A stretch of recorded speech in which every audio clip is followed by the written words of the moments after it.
asalaamaaleykum suñu mbokk téléspectateurs yi ñuy seetaan fii ci Africa 7 ak le Showroom TV kenn ku nekk fa nga nekk ñu ngi la fay fekk di leen jox loxol di leen nuyu bu baax a baax di leen wax dal leen jàmm ci seen émission télé achat tey nag ñu am gan boo xamante ne gan bu mag a mag damay def nii comme ça ngeen gis ko GH muy Golden Hair ñu am gan boo xamante ni macha allah gan bu mag a mag la gan boo xamante ni dafa ñëw Sénégal. te gëm naa ni sénégalais yi dinañ ko dalal gëm naa ni sénégalais yi dinañ ànd ak moom ci lépp lu nga xamante ni ci lay yëngu Golden Hair bu nag damay bàyyi Seynabou mu nuyoo bu ko defee ñu ñëw faram fàcce leen yax bi ak Golden Hair bu comme niñ koy defee ci suñu émission télé achat saa su nekk.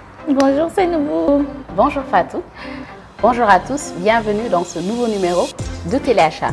Aujourd'hui, comme vous pouvez le voir, nous avons un plateau lumineux, éclatant et très net à l'image de la gamme de produits que nous venons vous proposer aujourd'hui. Il s'agit de Golden Hair. Tout de suite, plus de détails sur cette gamme de produits.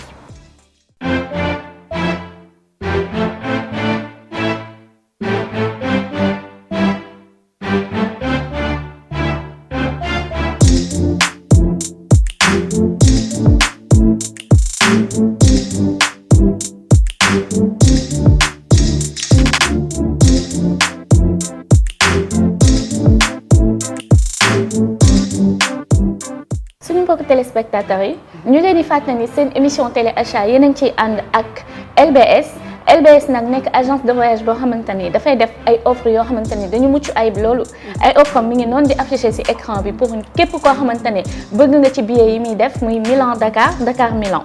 léegi nag comme ni ñu leen ko waxee ci ndoxteelu émission bi dañu ànd ak suñu émission télé achat tey GH muy Golden Hair bu gis ngeen suñu table nu mu yàngee gis ngeen suñu table nu mu authentique dañuy ñëw nag ci émission bi wax leen lépp li nga xamante ne Golden Hair bu moom lay def Golden Hair bi nga xamante ne dafa ñëw Sénégal pour bëgg muy jigéen di góor ñëpp belli comme ni ma leen koy waxee seen émission yi saa su nekk rek belli dafa xew donc Golden Hair bu nag ñëw fas yéene ànd ak képp koo xamante ne bëgg nga sa teint gën a baax donc Seynabou balaa ñuy ñëw ci Golden Hair bi produit yi nga xamante ne moom la ñu war a wax. Golden Hair bu kañ la ñëw Sénégal ak dañuy doog a ñëw def macha allah daal man daal produit yi dañ ma yem ni ñu ko defaree. Les packaging yi dafa rafet. Donc Fatou, Golden Hair, c'est une gamme de produits vraiment faite par une entreprise très reconnue dans le domaine des cosmétiques. Donc ce qui vraiment garantit l'authenticité et l'efficacité des produits qui composent la gamme. Donc, comme vous pouvez le voir, c'est vraiment une gamme qui se démarque par vraiment des packaging innovants, pratiques dans l'air du temps. Donc, tout de suite, nous allons vous donner plus de détails sur ce qui compose cette gamme, sur chaque produit qui compose cette gamme. Fatou? Mi ngi noonu comme ni leen ko Seynabou waxee produit yi benn boo ci gis rek dañ ko saytu bu baax a baax ndax ñi nga xamante ne ñoo ko liggéey macha allah loolu mooy seen liggéey ñu nekk ñoo xamante ne dañu xarañ loolu jàng lépp loo xamante ni dafay jëm ci wàllum pop dañuy bàyyi Seynabou mu commencé leen dégtal lépp li nga xamante ni moom mooy gamme bi nga xamante ne moom lañ leen indil di leen wax ni bu leen zappé toog leen rek ngeen xool ngeen seetaan li ci kanam mooy dàq fuuf Seynabou ayca ñu dem. Donc Fatou, on commence tout de suite par le visage. Donc ce produit est une crème nettoyante pour le visage. Donc c'est un des produits de la gamme, une crème nettoyante pour le visage. Ensuite, après vous être bien nettoyé votre visage avec ce produit qui va vraiment enlever tout ce qui est sébum, point noir, qui va unifier votre peau, la rendre lisse et éclatante, nous allons passer à la crème hydratante pour le visage. C'est un pot qui se présente comme ça. Donc un packaging pas mal aussi pour le petit pot. Donc Fatou, cette crème va venir lisser votre grain de peau, vous donner de l'éclat. En plus Fatou, cette crème a des vertus rajeunissantes et anti-âge pour le visage. Après le nettoyant et la crème, donc c'est une crème également qui va vous permettre de combattre tout ce qui est taches, hyperpigmentation, enlever tout ce qui est boutons impuretés sur le visage et vous donner de l'éclat, comme je le disais à l'entame. Donc après cette crème, nous avons également un masque à vous proposer. Donc le masque qui se présente comme ça. Donc Fatou, ce qui est frappant en fait chez Golden Herb, c'est que vraiment ce sont des packaging innovants et dans l'air du temps. Des packaging qui ne prennent pas de place, qui sont faciles à déplacer, faciles à utiliser et vraiment très pratiques. Donc c'est un paquet avec plusieurs masques. Donc il se présente comme ça. À l'intérieur du paquet, vous avez un masque que vous allez poser sur votre visage après avoir nettoyé votre peau. Donc ce masque a des vertus hydratantes sur le visage. Elle va venir nourrir votre peau. Elle va venir vraiment lisser votre peau également, apporter de la tranquillité par rapport à toutes les agressions que vous pouvez, auxquelles votre peau fait face pendant la journée. Elle a des vertus apaisantes, des vertus anti-âge. Donc voilà pour ce masque. Il suffit juste de couper sur les côtés, comme ça. Dès que vous ouvrez, en fait, vous avez un masque qui est déjà imbibé de son produit. Donc le masque se présente comme ça. Donc il est déjà bien imbibé du produit. Après avoir posé le masque, vous pouvez aussi reprendre du produit et plus le poser et le masser sur le visage. Voilà. Donc, le masque, il se présente comme ça.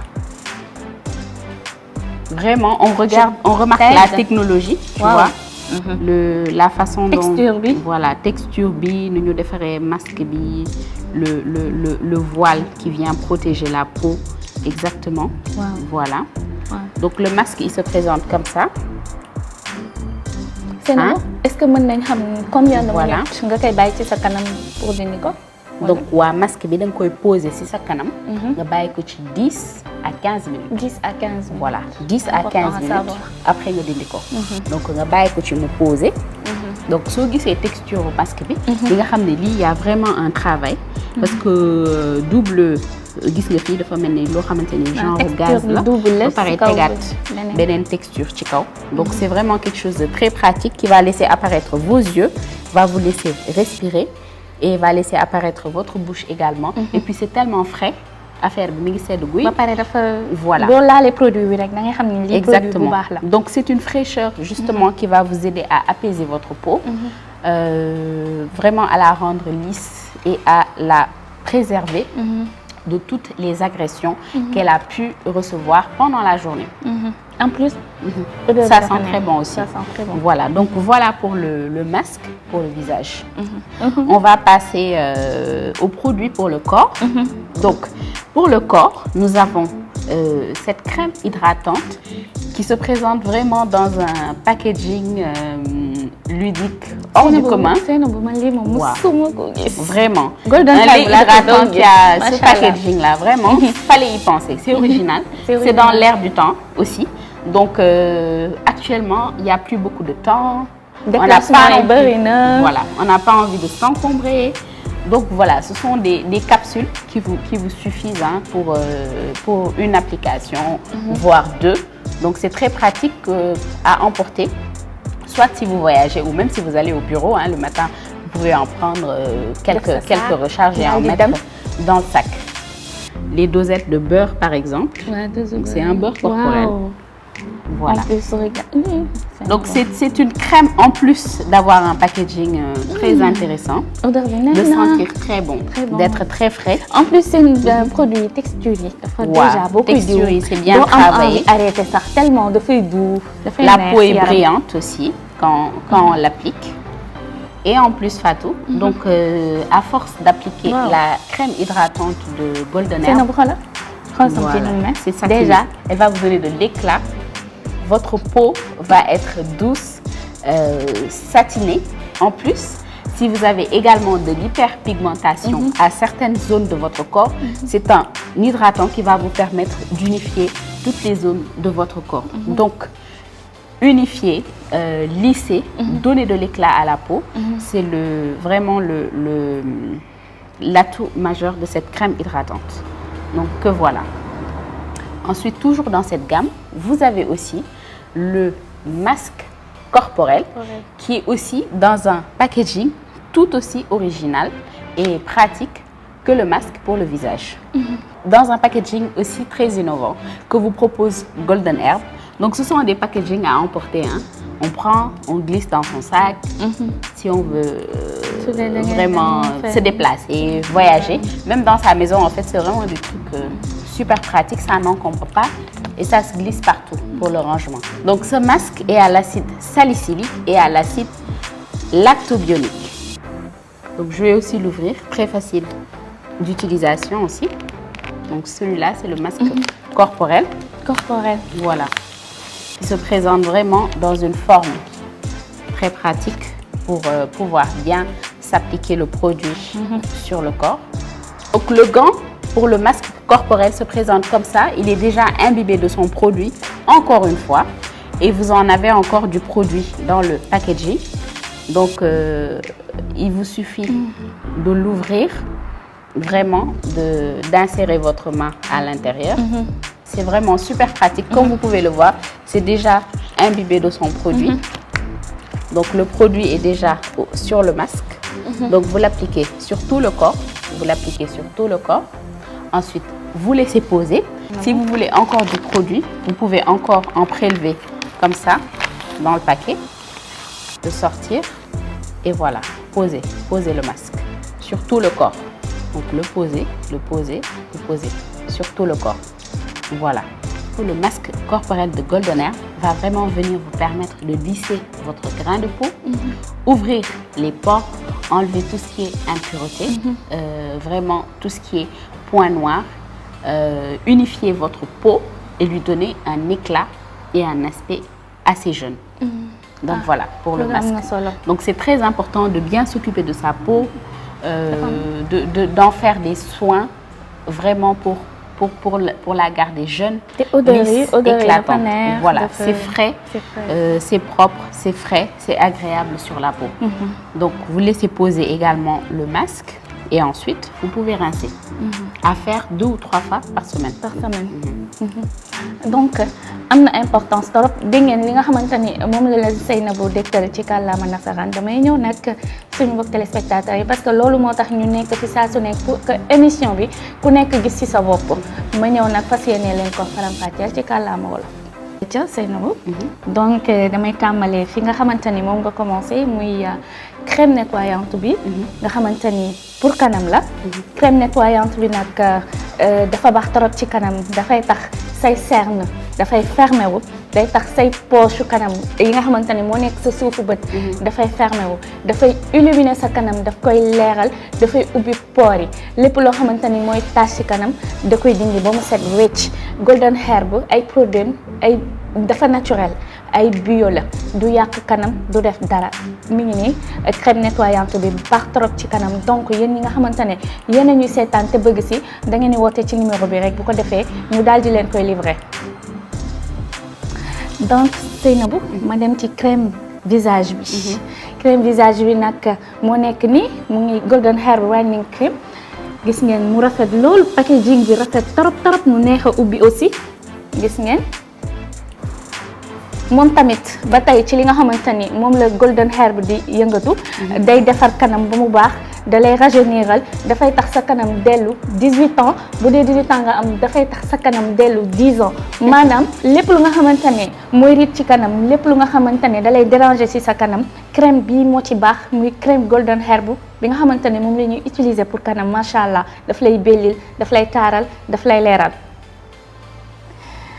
léegi Seynabou dañuy dem ci masque bi nga xamante ne man déjà packaging bi daf ma neex c'est bien fait authentique man genre yi ci pharmacie yi laa ko daan gis musuma ko gis produit boo xamante ne dinañ ko kii nga koy gis nii ci pharmacie yi laa ko daan gis Golden Herb indil ñu ko pour bëgg bépp sénégalais boo xamante ni yaa ngi fi rek sa teint baax sa kanam baax donc masque bi mi ngi nii mu nekk masque boo xamante ne wane nga ko léegi nii waaw masque baa ngi nii jarul may daaji beneen parce que Seynabou wan na leen ko masque bi nag mi ngi nii ci biir dafa tooy xëpp ak produit yoo xamante ni Golden Herb da ko cee def mu nekk produit yoo xamante ne da koo saytu bu baax loolu ci kanam gis nañ ne ñu ci bëri dañuy dem ci chirurgie yi pour ñu defaraat leen seen kanam ñu ci bëri dañuy dem ci chirurgie yi pour di def ay injection Golden Herb nag loolu la bëgg dindi ba mu set wecci dafa bëgg képp koo xamante ni rek yaa ngi fii sa kanam gën a baax comme ni ma koy waxee nga gën a dellu arrière ci say âge ndax ku sañoon da ngay jeune éternellement donc masque bi mi ngi nii mu nekk masque bu baax a baax ci Golden Herb. après masque bi nag Seynabou dañuy ñëw ci body lotion bi nga xamante ni diw la man déjà yor ko nii rek daf may neex musuma ko gis comme lu ma la wax ñoom dañoo innové dañoo ñëw defar seeni produit ci anam yoo xamante ne musuñu koo gis lii ku leen ni diw moo ci nekk du ngeen ko gëm diw boo xamante ne mën nga ko def sa sac mën nga ko def sa pochette parce que déplacement yi dafa bëri fépp foo dem boo bëggee diw boo weexee rek boo sentiree ne da nga weex nga diw mu gën la leeral parce que diw la boo xamante ne dafay ubbi sa pores yi moom ay produit Golden Herb bi yëpp boo ci gis rek dafay defaraat yaram dafay ubbi sa pores yi dafay raxas sa yaram ba mu set lépp loo xamante ni peau morte la ay produit da koy dindi ba mu set. donc Seynabou ñu gis ni tamit am na masque corporel. mu nekk nii masque corporel boo xamante ni mi ngi nii Seynabou wan na leen ko sànq gant la moom tamit mu nekk gant boo xamante ni ngeen koy gisee dafa tooy xepp ak produit bi nga xamante ni moom la ci Golden Herb def mu nekk produit boo xamante ni da ko saytu bu baax a baax comme ni mu def ci yeneen yëpp mu nekk loo xamante ni da ko saytu bu baax da ngay dugal sa loxo produit bi mi ngi ci tooy bu baax moo lay permettre sa yaram tooy moo lay permettre nga mën a def ci sa produit bi ci sa yaram ci biir paquet bi ba tey day des soo bëggee diw feneen nga dugalaat daal di diw moom nag ni ngeen koy gisee njariñam moo ëpp li nga xamante ne moo ci nekk muy produit bi dafay tax sa yaram gën a baax sa yaram gën a set lépp loo xamante ni mooy tache da koy dindi gën a illuminer sa yaram ba nga dellu daal say âge gën a arrière comme li ma leen wax rek yéen mbokk téléspectateurs yi Golden Herb dafa ñëw pour dindi chirurgie parce que gis nañ ne la plupart da ngay gis koo xamante ne danaan dama commencé am rythme damay dem ci chirurgie bi moom nag loolu la bëgg effacer ba mu set wécc moo tax mu indil ñu ay produits yoo xamante ni daf ñuy gën a delloo ci arrièreal suñuy âge gën ñu bellil gën ñu leeral ndax doomu aadama bu nekk yaram bu baax da cee am solo. Donc merci Fatou, nous avons fait le tour de la gamme que nous propose Golden Herb. C'est vraiment une gamme très bien pensée, une gamme à emporter si on peut le considérer ainsi. Et c'est aussi vraiment des produits qui sont très bien pensés. Donc en général pour la peau, tout ce qui touche à la peau ne doit pas y revenir normalement. Donc c'est pour ça que ces packaging, vraiment, c'est ce qu'il faut. C'est très pratique. Vous les utilisez.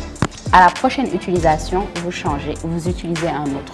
Donc ce qui passe sur la peau n'y repasse pas et vous gardez quand même l'efficacité du produit.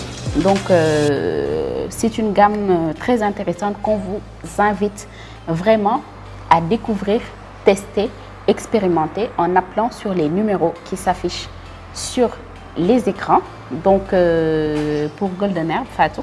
waaw Seynabou comme ni nga ko waxee rek peau dafa am solo loolu ci doomu aadama ndax boo soloo te sa peau baaxul solo ba dadul sax feeñ comme ni nga ko waxee Golden Herb bu ñëw nag jàppale ñu bu baax a baax te xam naa ni mu ñëwee ni Sénégal du yàgg dara incha allah ndax sénégalais yi dañoo bëgg lu baax. Seynabou sénégalais yi dañoo bëgg lu baax a baax bu ñu sañoon ñooy dàq ci monde bi donc defe naa ni ak Golden Herb du yàgg dara.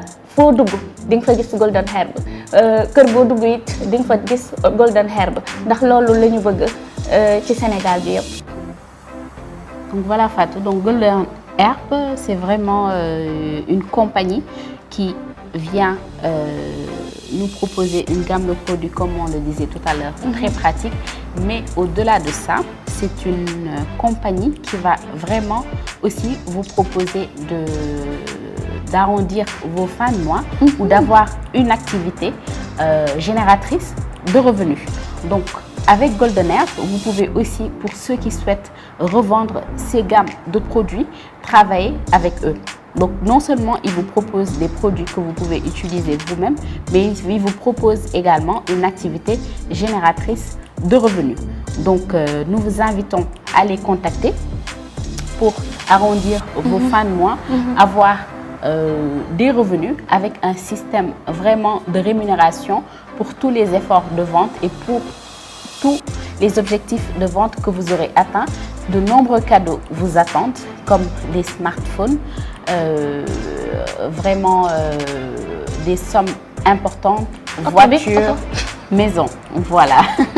C'est vraiment une entreprise qu'on vous invite à découvrir, non seulement pour ses produits et leur efficacité pour la peau. Donc l'air est au soin de la peau. Le soin de la peau est très important et c'est le premier effet rajeunissant sur la peau. Si vous voulez garder votre peau belle et jeune le plus longtemps possible, il faut vraiment appliquer des soins et Golden Herb vient vraiment nous proposer des packaging qui vont nous permettre d'utiliser facilement les produits à des prix très accessibles. En plus de cela, Golden Herb est une entreprise qui vous permet de gagner de l'argent en revendant ces gammes de produits.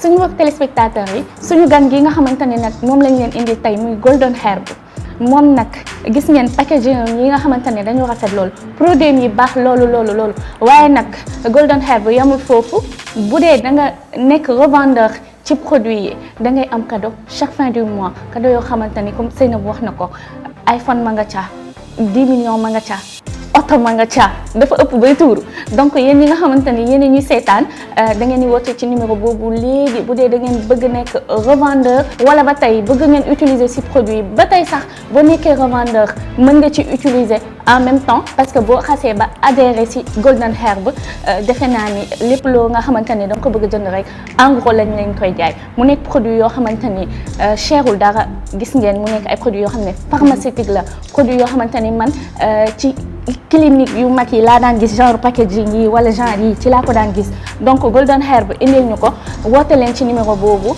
ngeen daal di commander seen ay produits wala ngeen dem ba fi nga xamante ni fa la Golden Herb nekk mu nekk Almadi si rond-point bi côté Brioche Dorée. Golden Herb, libère ta beauté. kon Seynabou suñu mbokk téléspectateurs yi ñu doon seetaan xam ngeen ne duñu bëgg tàggoo ak yéen waaye nag cappaandawu émission bi jot na lañ leen di tàggu mais di leen jox dig daje si lu yàggul dara ci beneen émission ak beneen kàngam comme ni ñu koy defee saa su nekk rek fii ay mbër lañ fi indi ndax gis ngeen GH bi muy Golden Herb mbër la boo xamante ni ku ànd ak moom doo mës a daanu. Merci Fatou. Donc nous avons fait le tour avec Golden Herb depuis l'origine des produits, l'entreprise vraiment certifiée qui produit ces packaging très pratiques, innovants. Ensuite, nous vous avons vraiment montré le côté pratique et efficace des produits que propose Golden Herb pour le soin de la peau, pour garder la peau jeune, la peau lisse, la peau éclatante. Nous vous invitons vraiment à faire adhérer ces produits à votre routine de soins. Et pour finir, Golden Herb est une entreprise également qui propose vraiment, qui vient créer de l'emploi pour les jeunes qui veulent avoir une activité génératrice de revenus ou peut-être arrondir les fins de mois. C'est l'occasion d'adhérer avec Golden Herb. C'est l'occasion d'adhérer avec Golden Herb. waa Seynabou suñu mbokk téléspectateurs yi dañ leen wax ne que émission bi yamul fii ak Golden Herb ci émission yii di ñëw dinañ ànd ak yéen ba fi nga xamante ni mooy showroomu Golden Herb incha allah donc Seynabou loolu day tax. Voilà, donc Fatou, ce sera avec un grand plaisir que nous allons faire visiter les locaux de Golden Herb à nos téléspectateurs pour qu'ils voient vraiment où ils se trouvent, comment est la boutique, les variétés de produits qu'ils proposent, etc. Ce sera avec un grand plaisir. D'accord, donc merci beaucoup et à la prochaine.